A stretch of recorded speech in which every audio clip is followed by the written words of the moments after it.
aujourd'hui pour votre émission Retrouver l'espérance. Joie aussi d'être toujours avec Arnaud Dumouche, professeur de religion qui nous accompagne depuis la Belgique et qui nous donne la joie d'être avec nous maintenant assez régulièrement sur les ondes de Radio Maria, puisqu'il est avec nous tous les mercredis à 14 heures dans ce parcours des vertus humaines. Et il nous fait la joie et la grande grâce d'explorer un peu cette vertu d'espérance. Alors, je suis content, Olivier, que vous disiez que je fais une grande grâce. C'est merveilleux parce que j'ai l'impression d'être un peu Dieu. Vous me vénérez, n'est-ce pas? Non. Bien sûr. Je suis tout en kénose devant vous. Voilà, c'est ce dont on va parler comme par hasard aujourd'hui. Donc c'est bien. Voilà, et donc vous nous faites la joie, Arnaud, de faire ce parcours sur cette vertu théologale de l'espérance pendant cette série d'émissions. Vous allez bien, Arnaud? Très bien, très bien. Et alors aujourd'hui, je suis remonté parce que nous allons aborder, je dirais presque ce qui est central dans tout. C'est-à-dire que si nos auditeurs arrivent à comprendre aujourd'hui ce qu'on va dire, tout le reste de la théologie, pour eux, ça va se déduire. Ça sera tout à fait logique. Vraiment. Donc la dernière fois, Arnaud, si je résume pas bien, mais vous m'aiderez, vous compléterez. Vous nous avez dit que la création du côté de Dieu n'est pas une nécessité, mais elle est d'une pure gratuité. Donc c'est pour permettre à des petites créatures que nous sommes de partager cette vie intime, qu'il y avait comme là deux conditions. La première, c'est cette liberté que nous avons pour pouvoir accueillir librement l'amour. Il fait partie de la nature même de l'amour. Je dirais, voilà, tout amour doit avoir cette racine de liberté en lui. Et vous aviez commencé à nous parler de la kénose en Dieu, notion qui est peu explicitée par les théologiens d'aujourd'hui, mais qui a l'air passionnante, et c'est dessus que nous voulons nous entretenir avec vous aujourd'hui, Arnaud. Alors, regardez, Olivier, vous avez remarqué, à la croix de Jésus, dans Saint Jean, c'est Saint Jean qui le raconte, c'est le seul apôtre qui a assisté à la crucifixion. Il insiste plusieurs fois, il dit « J'étais au pied de la croix. Un soldat a pris une lance, il a percé le côté du Christ et il en est sorti du sang et de l'eau. Celui qui a vu en atteste, du sang et de l'eau, il précise. Vous devinez bien, Olivier, que c'est pas du sang tout seul. S'il insiste pour dire que c'est du sang et de l'eau, alors on peut, au sens littéral, chercher, c'est peut-être qu'on a percé la plèvre, mais peu importe. C'est qu'il y a un mystère essentiel. Alors, le sang, on voit bien ce que c'est. C'est l'amour total. C'est l'amour. On voit bien, donner son sang, c'est donner son amour. Il n'y a pas de plus grand amour que de donner sa vie pour ceux qu'on aime. Et depuis le début de l'Église, avec la scolastique, on insiste sur le sang, à savoir que pour voir Dieu un jour, il faut l'aimer. Tout le Concile de Trente consiste à dire la charité, c'est ça qui sauve. La charité, c'est pas n'importe quel amour, hein. C'est un amour réciproque d'amitié. Un peu comme dans un mariage, il est total. La femme et l'homme s'aiment réciproquement. Et pourtant, on a une place différente, hein. Donc c'est pour ça que saint Paul prend la comparaison. Et maintenant, il reste l'eau. L'eau, c'est quoi cette eau? Ça symbolise quoi? C'est un vrai problème. Et vous remarquerez que saint Thomas d'Aquin n'a pas insisté sur ça. Il a dit à un moment donné, c'est peut-être l'humilité. C'est vrai, parce qu'il faut être humble, il faut aimer. On voit bien dans l'Écriture, quand dans l'Ancien Testament, quand Dieu dit « Le sacrifice qui plaît à Dieu, c'est un cœur humilié, c'est un esprit brisé. » Mais il n'insiste pas plus que ça. Et puis, il y a des théologiens au XXe siècle, après Vatican II, principalement, hein, donc pour montrer à quel point Vatican II va ouvrir des perspectives fantastiques, qui ont dit que l'eau, c'était quelque chose de réel en Dieu, qui sortait du cœur de Dieu, et qui expliquait ce qu'on fait sur terre. Et que cette eau, c'était qu'il y avait en Dieu non seulement de l'amour, indispensable pour le voir face à face, mais de l'humilité totale, qu'on appelle en termes grecs, vous voyez que ça avait été quand même réfléchi puisqu'il y a un terme grec, on l'appelle kénose. Kénose. Pourquoi? Parce qu'il n'y a pas de mot en français pour parler ce que c'est que cette notion. Donc là, si vous voulez, Olivier, je voudrais d'abord expliquer à nos éditeurs la différence entre humilité et kénose. Oui, c'est vraiment important parce qu'on n'arrive pas bien à saisir encore à ce point du développement, la différence entre l'humilité et la kénose. Est-ce que c'est de l'anéantissement? Est-ce que c'est du néant? Est-ce que c'est la disparition de soi? Qu'est-ce que Oui, c'est, Arnaud, cette kénose? voilà. Alors, regardez. Si Dieu était simplement humble, humble, ça veut dire à sa juste place, sans se vanter, comme une personne est humble, par exemple, si vous avez un professeur de maths qui est brillantissime, son humilité ne consiste pas à dire que vous, Olivier, vous êtes meilleur que lui en maths. Non, il dit, je suis meilleur que toi, mais je t'écrase pas et je t'aide. Si Dieu était simplement... Comment? Oui, c'est important, je pense, de souligner ça parce que beaucoup d'auditeurs, et surtout dans ces relents de jansénisme qui sont toujours là dans nos cœurs, l'humilité, c'est comme on a souvent associé l'humilité à l'enfouissement, alors que l'humilité, elle est, je dirais, c'est la position vraie de notre être. Hein. L'humilité pour l'homme, c'est de se reconnaître créature devant Dieu. Donc ce n'est pas être néantisé ou quoi que ce soit. Je dirais, c'est d'être ce que nous sommes en vérité devant le mystère de Dieu. C'est bien ça. Absolument. Et donc devant Dieu, à la fois, on n'est rien du tout. On est créé, on est suspendu comme un fil à sa volonté. C'est lui qui, s'il arrêtait de nous créer, on disparaîtrait. Mais en même temps, on est merveilleux. On a des qualités fantastiques qu'il nous a données. Donc c'est les deux à la fois qui se passent. Et devant notre prochain, par contre, on a des qualités, des défauts, mais on n'écrase pas l'autre, on ne se vante pas. Donc l'humilité, c'est ça. C'est la vérité, quoi. C'est une vérité, voilà, tout à fait. Si Dieu était humble, c'est l'islam qui aurait raison. L'islam qui dit « Dieu est grand, l'homme est petit, l'homme se prosterne devant le grand ». Parce que c'est vrai, ça c'est logique, c'est cohérent. D'ailleurs les musulmans ils disent « Notre religion, pourquoi elle progresse? Parce qu'elle est logique ». Et ils ont raison, elle est logique. Seulement regardez, vous constatez que Dieu se fait homme, donc il y a Saint Paul qui le dit, il s'anéantit lui-même, ça ne veut pas dire se détruire, hein, ça veut dire qu'il s'abaisse au-dessous de lui-même. Il se fait homme, et non seulement il se fait homme, mais il meurt sur la croix avec une mort d'esclave. C'est pas logique. Alors on peut dire qu'il aurait pu montrer son amour en mourant, par exemple, je ne sais pas moi, quelque chose de digne au moins, mais non, carrément une mort d'esclave. Et il va le prouver la veille en disant « Je lave les pieds des disciples ». Et Saint Pierre qui est là, qui dit « Tu es quand même le maître et seigneur, donc sois à ta place. Tu ne me laveras pas les pieds ». Et Jésus lui répond « Si je ne te lave pas les pieds, tu n'as pas de place avec moi ». Alors les théologiens du Moyen-Âge, ils disaient « Comme ça ne peut pas être un abaissement de Dieu lui-même, Dieu est Dieu quand même. Ça ne peut être que l'humanité de Jésus qui s'abaisse pour nous donner un exemple de ce qu'on doit faire. » D'accord. Seulement, regardez, c'est pas vrai. Ça sort du cœur de Dieu, l'eau. Et d'autre part, c'est la personne de Jésus qui lave les pieds. Et Jésus qui dit « Qui m'a vu a vu le Père ». Donc il y a bien un mystère en Dieu. Mais ça posait problème parce que, saint Thomas l'expliquait, saint Thomas d'Aquin, le docteur angélique, on ne peut pas attribuer à Dieu des qualités où il s'abaisse, il est grand. On peut lui attribuer que des qualités de grandeur. Alors voilà, donc du coup la théologie s'est développée en disant Dieu est amour, il faut l'aimer réciproquement, et voilà, et alors on va au paradis. Problème, c'est qu'il y a autre chose, visiblement, qui sort du cœur de Dieu. Alors, je vais donc le réexpliquer. Juste une petite précision, Arnaud, par rapport à saint Thomas.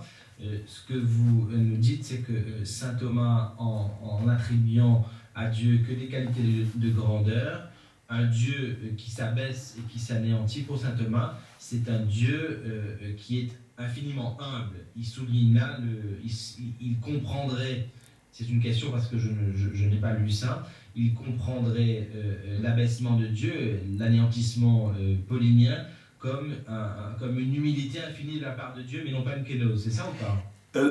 Oui, en un sens, et expliquons ce que ça veut dire. Ça veut dire que pour lui, la divinité ne s'abaisse pas du tout, elle est absolument dans sa noblesse, c'est juste son humanité qui l'abaisse, et juste, non pas pour révéler ce qui se passe dans sa divinité, parce que dans sa divinité, il n'y a pas d'abaissement, mais pour révéler ce que l'homme doit faire pour obtenir la vie éternelle.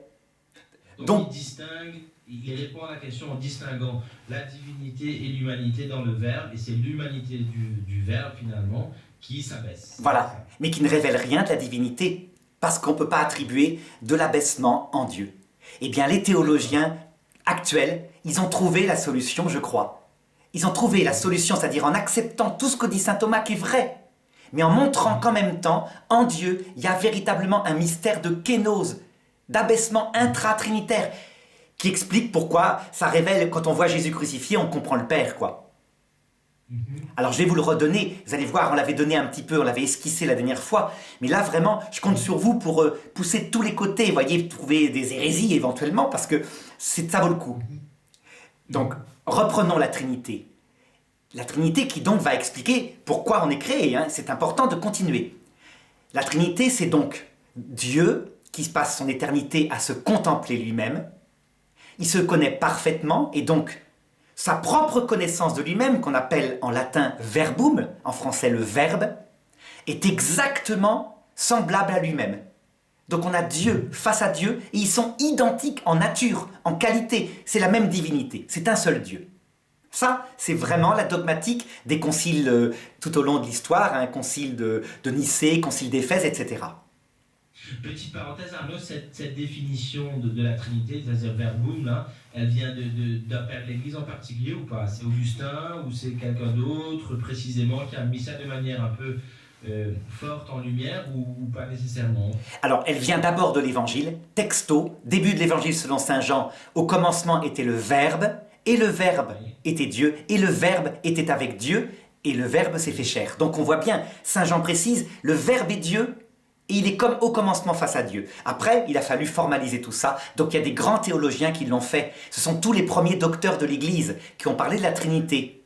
Donc je crois qu'il y a saint Hilaire en particulier, qui est l'un de ceux qui a réfléchi à ça. Puis il y a tous les grands saints, saint Athanase, etc. L'essentiel, c'est que c'est formalisé comme étant la vérité au concile de Nicée d'abord. Donc, vous voyez, juste après l'édit de Milan, au IVe siècle. Ça ne veut pas dire que les chrétiens n'y croyaient pas, mais ça veut dire qu'avant que ça sorte comme un dogme, il y avait plein d'écoles théologiques. Certains disaient, mais non, le Verbe est une créature. D'autres disaient, enfin voilà, tout ce qu'on peut imaginer. En tout cas, ça c'est vraiment formalisé par l'Église, alors que ce que je vais vous dire maintenant, c'est pas dogmatique. Mais ça ne veut pas dire que ce n'est pas vrai. Ça veut dire que l'Église, elle est en train de le découvrir grâce à des grands théologiens comme Maurice Zundel, comme le cardinal Urs von Balthasar, etc. Et vous allez voir, c'est tout à fait simple et tout à fait logique. Tout ce qui est vrai se formule bien, sinon c'est que c'est compliqué. Donc, à la fois, le Père est identique au Fils, etc. Mais regardez, l'analogie que donne Dieu pour comprendre sa vie intérieure, c'est pas seulement Dieu face à son Verbe, c'est aussi le Père, donc Dieu, face à son Fils, c'est-à-dire son Verbe, sa connaissance de lui-même. Relation père-fils, vous voyez, ça parle plus au cœur des gens. Mais c'est pas seulement pour ça, hein. C'est parce que ça dit quelque chose. Donc je reprends, regardez. Olivier, vous êtes père, parce que vous avez des enfants, n'est-ce pas? Oui. Mais il y a 20 ans, est-ce qu'on pouvait appeler Olivier père? Non. Non, impossible, sauf si vous aviez un fils spirituel que vous avez sorti d'affaires. Mais un père... Je n'étais pas père selon la chair, ça c'est sûr. Ah, vous n'étiez pas père, hein, tout à fait. Et moi non plus d'ailleurs, moi non plus, je n'étais pas père selon la chair, moi non plus. Je suis en train de réfléchir, mon fils est né à 15 ans, vous voyez, donc ça, oui, tout à fait. Alors, donc résultat, un père n'existe pas. Ça n'existe que s'il a un fils. Ça, c'est une relation logique que j'explique maintenant. De même, on est tous fils parce qu'on a tous un père et une mère. Ce qui veut dire qu'une mère n'existe pas si elle n'a pas un fils ou une fille, mais par contre, tous, on a une mère et un père. Résultat, la qualité de père, c'est une relation. Vous pouvez dire à votre fils, je suis père grâce à toi. Oui. Voilà, eh bien, appliquez ça à Dieu et vous allez voir, tout est simple. Le Père, donc dans la Trinité, n'est que relation au Fils. Il n'existe que parce qu'il y a un Fils. Et réciproquement, le Fils éternel n'est que parce qu'il y a son Père. Et ça, sans cesse, dans l'éternité, leur vie éternelle consiste à le reconnaître. C'est leur être même, d'ailleurs, de le reconnaître. L'être du Père, c'est de dire « je ne suis que par toi ». L'être du Fils, c'est de dire « je ne suis que par toi ». Leur relation les constitue. Et ça veut donc dire que le Père dit « tu es plus important que moi puisque je ne suis que par toi ». Et le Fils, réciproquement.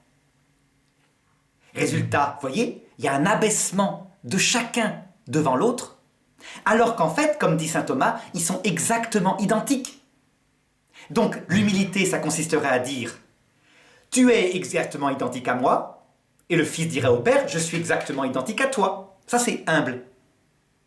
Mais la kénose, l'abaissement au-dessous de soi, consiste à dire « Je ne suis que par toi, tu es plus grand que moi ». Et donc on voit dans l'Évangile, quand Jésus dit « Le Père est plus grand que moi », il le dit texto en Saint Jean. Alors les théologiens se sont grattés la tête et ils ont dit il parle de son humanité. Il ne parle pas de sa divinité. C'est pas possible puisque la divinité, elle est exactement identique, homoousios. Vous voyez? Eh bien non, on voit... Allez-y Olivier, oui, je vous laisse parler. Les théologiens, enfin, je dirais cette piste théologique développée notamment par Balthazar, est-ce qu'elle a été simplement là pour répondre enfin éclairer ce verset « Le Père est plus grand que moi » ou est-ce qu'il y avait déjà en germe dans la réflexion théologique, est-ce qu'il y avait déjà, je ne sais pas, chez les mystiques, quelque chose de cet ordre de la kénose qui était déjà en germe dans la spiritualité chrétienne, ou soit c'est juste pas une invention, mais une découverte de quelques théologiens qui ont posé cette kénose en Dieu. D'où est-ce qu'elle vient? Est-ce qu'il y avait des germes chez les mystiques? Il y avait des germes. Ah oui, tout à fait, Olivier. La preuve, c'est que le mot kénose a été inventé par les théologiens grecs, donc au tout début de l'Église. Alors eux, ils l'attribuaient au fait que le Verbe s'était incarné. Vous savez, le texte, lui de condition divine, c'est saint Paul qui le dit, ne retint pas jalousement le rang qu'il égalait à Dieu, mais il s'anéantit lui-même. Anéantir, c'est ça, kénose. Ils ont voulu trouver un terme. Donc le terme existait. Et puis les mystiques rénants, donc je ne me rappelle plus de leur nom, bon, ils m'ont échappé, mais des mystiques rénants, donc à la Renaissance, ont commencé à poser ces histoires-là, en disant, visiblement, quand le Fils lave les pieds de ses disciples, quand le Fils meurt comme un esclave, quand le Fils dit « le Père est plus grand que moi », quand il sort du Fils de sang et de l'eau, il y a quelque chose qui révèle quelque chose en Dieu. Ça ne peut pas révéler que l'humanité de Christ. C'est pas possible. Ça doit révéler sa divinité, puisque qui m'a vu a vu le Père. C'est Jésus qui le dit lui-même à Nathanaël. La mystique Renan qui, un peu au début, a remis ce concept de kénose en Dieu, c'est ça? Voilà. Alors ils y pensent, puis ils n'ont pas de succès, parce qu'évidemment la théologie scolastique les contredit, et leur dit non, on ne peut pas attribuer en Dieu de l'abaissement. Et ça revient au XXe siècle, parce que c'est pas possible, les textes évangéliques sont là, si vous voulez. On voit bien que c'est compliqué de dire que quand Jésus dit « le Père est plus grand que moi », là, c'est uniquement sa nature humaine qui parle, c'est pas sa personne. C'est compliqué. Vous voyez? Donc on fait de la dichotomie comme ça, c'est-à-dire en gros c'est mon bras qui parle. Non, on va dire c'est sa personne totale qui parle, sincèrement. Et donc il faut arriver à l'harmoniser avec la théologie chrétienne où le Père et le Fils dans leur divinité sont absolument égaux en nature. Et voyez, on y arrive tout simplement comme ça. Donc la kénose n'est pas quelque chose de normal. Ça consiste donc à s'abaisser en dessous de soi-même.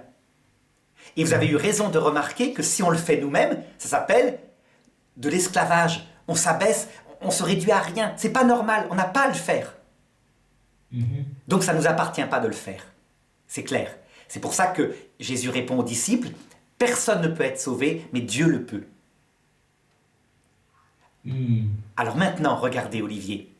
Si vous admettez donc en Dieu que la vie trinitaire, qui sera ce que nous verrons dans le paradis, c'est la vision béatifique. Non seulement c'est celle d'une personne qui ne se donne que si on l'aime, mais d'une personne d'où il jaillit de l'infinie humilité. Il a toutes les qualités et il les considère comme rien.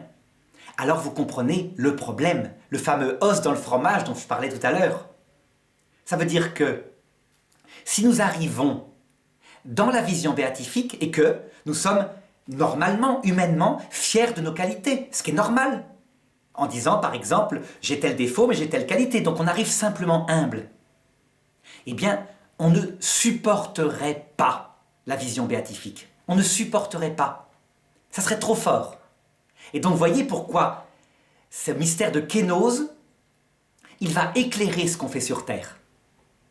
Mais ça peut-être qu'on pourra le développer une autre fois, il faut peut-être se pencher un petit peu plus, je dirais, sur cette histoire de kénose. Vous avez peut-être d'autres objections. Non, j'ai essayé de faire tourner ça dans ma tête, mais je vous en prie, si vous-même vous avez des objections à vous faire, faites-les vous-même. Non, je dirais, voyons, tout est dit, vraiment. Peut-être quand même une chose. Est-ce que vous avez remarqué chez un être humain quelque part de la kénose en acte, c'est-à-dire une personne qui s'abaisserait au-dessous d'elle-même pour l'amour d'un autre?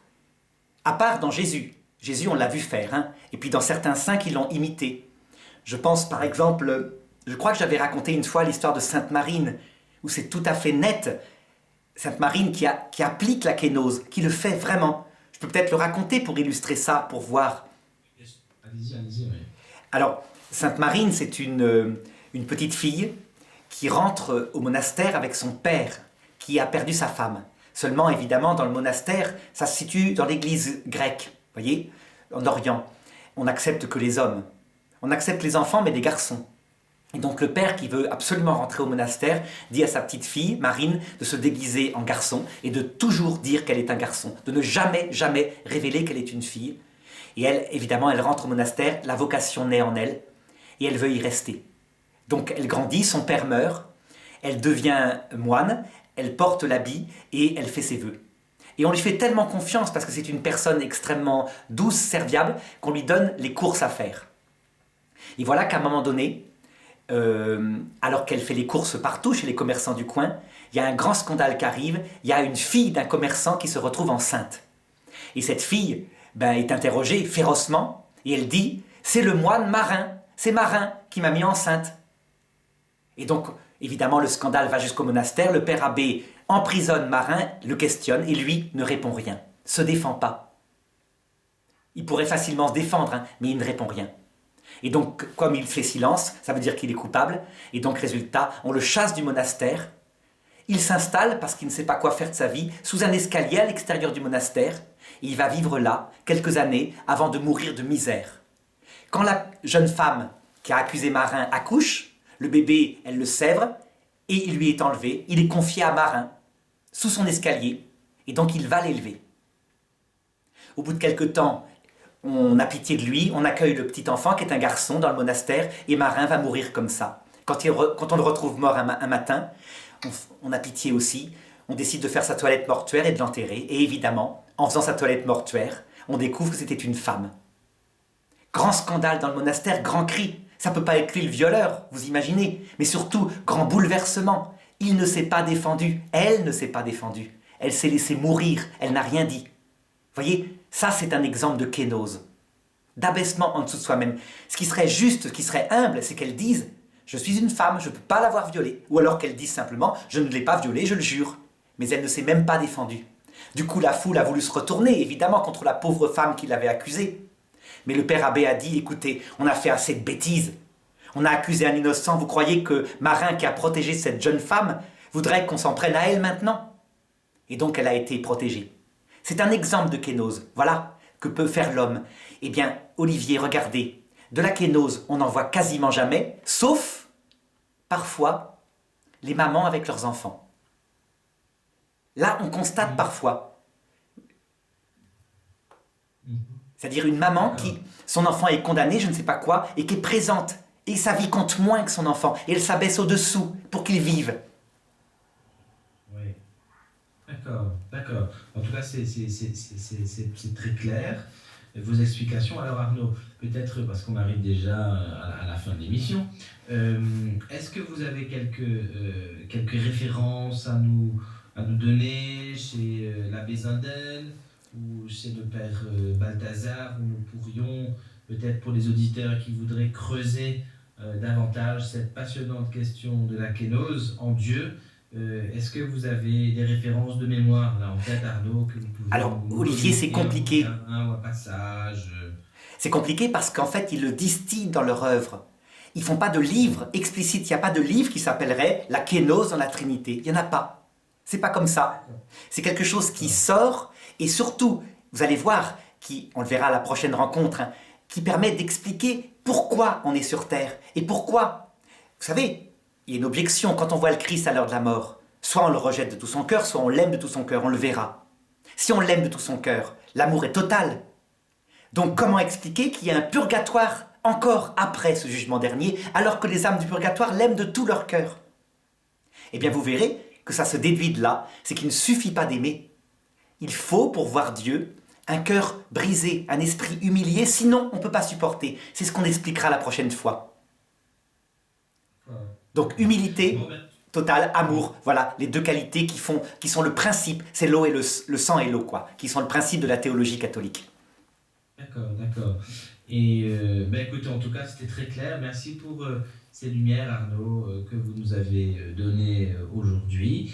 Je vous souhaite, chers amis auditeurs de Radio Maria, une bonne réflexion, une bonne méditation. Voilà, en tout cas, on vous retrouve la semaine prochaine à la même heure pour de nouvelles aventures dans ce grand et insondable mystère de l'espérance. Merci Arnaud, à bientôt. À bientôt, Olivier.